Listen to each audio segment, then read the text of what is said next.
nimbleness, agile hips, deceleration, explosiveness. What agility exercises create fast, powerful feet that will leave opponents with broken ankles? We're gonna give you 5 of the best agility exercises to give you fast feet, and we're gonna start right now. Throughout the course of this video, there's gonna be 0 agility ladders. Now, that doesn't mean that agility ladders suck. I just think that there's a little bit better ways to skin a cat. In this case, we're gonna give you 5 key movements that are gonna provide enough strength and speed and strength to give you that ability to turn like a turn signal in traffic, along with that free power and speed workout that you can pick up in the description down below. One of the things around agility ladders that I really like is that I think it does help with that proprioception of the feet. It helps with reacting quickly, and it's also something you can use as a great warm-up. Now, one of the big factors around the agility exercises that we're gonna give you is that I want to teach you the thought process of chunking. So chunking can be used in memorizing certain skills, memorizing certain numbers, and even executing more challenging tasks. So in the realm of sports performance, chunking might look like this. And I'm gonna show you one of my all-time favorite agility exercises. So this is a series that we call the Lynch jump series. In the realm of chunking, we're gonna go piece by piece, and then we're gonna bring it all together to show you how you can get that done. And that's really, you're gonna learn out of all 5 of these movements, like 2 to 3 extra exercises within each movement pattern. So to start off, we're gonna do what we would call a whiz jump, a side whiz jump. Okay, so we're gonna start off here, and I'm gonna be in this position where this back foot is gonna be elevated. I'm gonna be set, okay, here, come up, boom. So we might do 2 or 3 here just to make sure that the athlete is able to hit this position. Here, boom. That's one aspect of chunking. Make sure that you have to learn the hardest part of the movement first. We're gonna go through doing this movement slow, stopping with this movement, stuttering with this movement, doing it at a higher speed, and then focusing on specificity. So in this case, I'm gonna chunk here. That's gonna be where we're going slow and stopping. So we're sort of combining the first 2 S's, okay? Here, boom. Now remember, we're chunking with the 5S protocol. Now, we're gonna combine what we just did with the first aspect of the Lynch jump. So we're gonna do this little side depth drop into that skater whiz squat here, boom, boom, okay? So we're here, boom, boom. Okay, one more, boom, boom. Now, this is where we wanna piece everything together so the athlete can learn this in 2 to 3 different parts to make it a little bit easier. So we'll go here, boom, boom, boom. Okay, so now we wanna pick up a little bit more speed. Here, boom, boom, boom. It could be like the 3rd, 4th, 5th set, and we wanna make sure we're hitting both sides so that your athlete's able to be agile and cut side to side at high speeds, so that's gonna lead to greater sports performance. So now we'll go here, boom, boom, boom. So that is the Lynch jump series. We broke down Marshawn Lynch juking out, breaking Ray Lewis's ankles, and we turned that into a jump series to help you improve your agility. So it's important to understand that agility comes down to deceleration, the ability to change direction, and then finally, from that top-down perspective, it's important to understand that these are skills that we can hone in on in the actual weight room or on the turf or in the field or even when we're doing plyometrics. Some of those big factors might be deceleration. That means slow down the fastest. If you can slow down the fastest, you're gonna have crazy capability to decelerate and to accelerate. Then when it comes down to change of direction, we gotta think through lateral change of direction, diagonal change of direction, sometimes even backwards change of direction. And then that takes us into varying speeds. So if we can vary speeds and vary joint angles, that's gonna help us with things like beats per minute.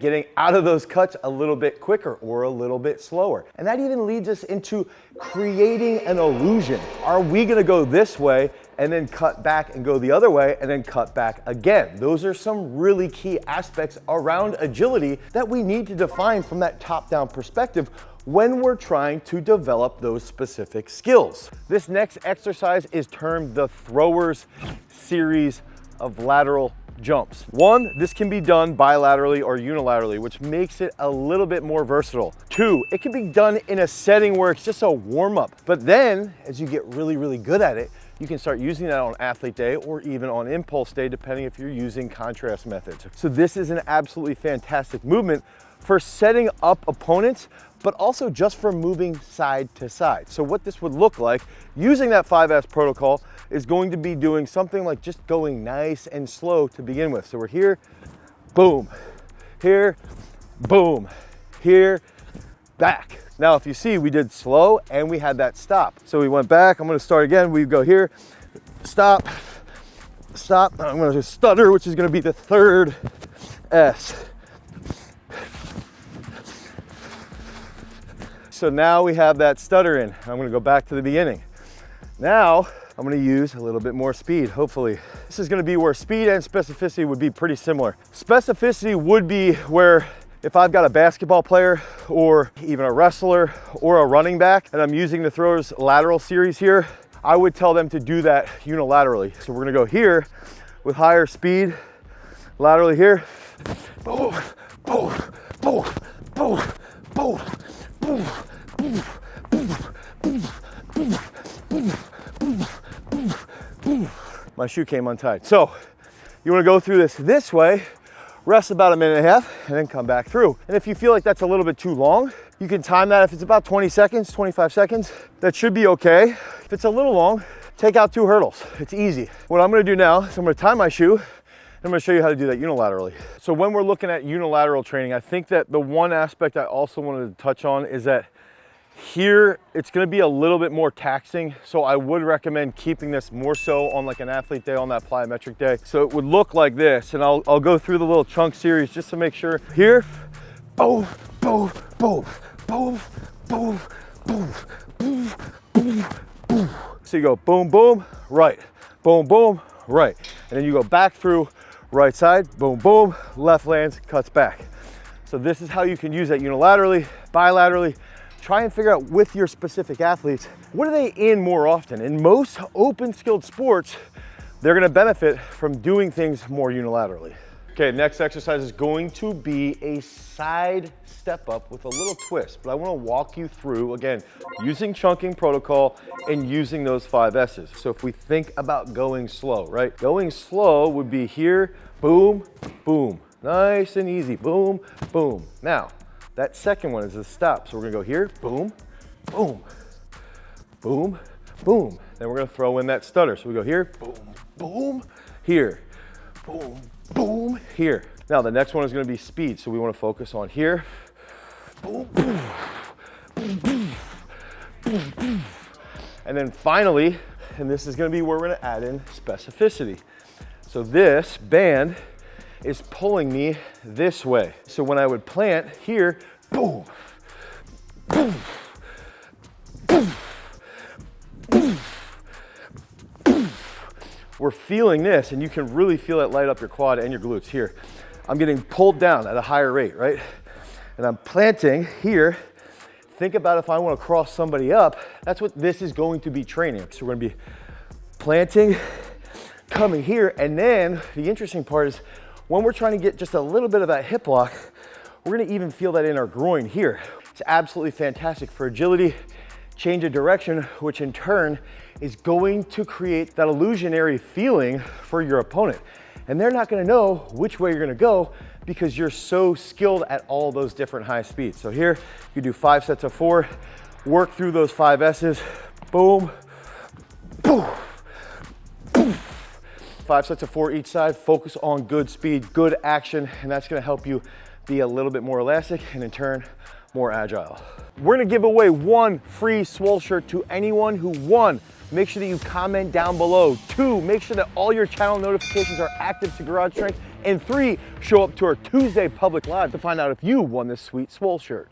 So we've been going through different qualities of agility. We're thinking about lateral cutting, we're thinking about moving things faster, moving things slowly. We gave you the 5S protocol. One of those aspects that we think through when we are developing peak strength and we're laying out things like athlete day, impulse day, and even providing you guys with those 5 free workouts, those 7 days of training that you can pick up by heading over to peakstrength.app, is that we want to focus on that big time quality of dynamic trunk control. And what dynamic trunk control is going to do for us is going to help us be more stable with our trunk, so that we can then use our legs to move in various degrees, various speeds, various angles. So if you guys want to click on the link down below, you can pick up our power and speed workout, or you can just go over to Peak Strength and you can download Peak Strength for free and start working towards that dynamic trunk control. Now, this is going to be one exercise that you can use to immediately improve that dynamic trunk control. And this is our basketball series, okay? So you're gonna go through this nice and slow and controlled. Here,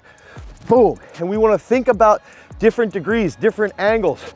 Here, boom, okay? And then as you get good at this, okay, you can add in a little stutter step, and you can even get a little bit quicker, a little bit more specific, especially if we're thinking about basketball. This is a basketball series of jumps that's gonna help improve those different cuts. Boom, boom. One more. Boom, boom. Ideally, I get out of that cut a little bit faster, but try this today to improve those various angles and changes of direction. Now, just like the basketball series, is that now we're gonna start adding in even crazier cuts. The next movement is gonna be really, really well applied to longer open skilled sports. Think about a wide receiver, a lacrosse player. This is where things start to focus more on decelerating as fast as possible and then throwing on the high gear right away and getting out of those specific cuts. And this is going to be a drill that you can also use at home, and you can do this by yourself. You can also do this with a training partner. So we'd be here, okay, and we wanna set up 5 yards this way, 5 yards this way. We've got our lines that we have painted for touch points, okay? But the big factor here is that I will throw the ball, the lacrosse ball, I'm gonna touch that point, and I wanna get back before it bounces a second time. Now, I'm gonna demonstrate. I'm slightly concerned because of the wet turf, but let's go. Here, boom, I failed. Now, I'm gonna do it to the other side. Here, boom, that's a little high. Boom, boom. Look at that dynamic trunk control. So you can play around with that. You go to both sides and you try to focus on that high end speed. Decelerate, throw it into high gear, track the ball, focus on that quiet eye. Now you're improving all these specific skills specific to agility, deceleration, illusionary movement, focusing on different angles, different speeds, different joints, making sure that you're able to execute with that dynamic trunk control, because these are all things that you guys have to master. Remember, freaks, if you want to become a champion, you've always got to cultivate your power, especially for agility. Peace.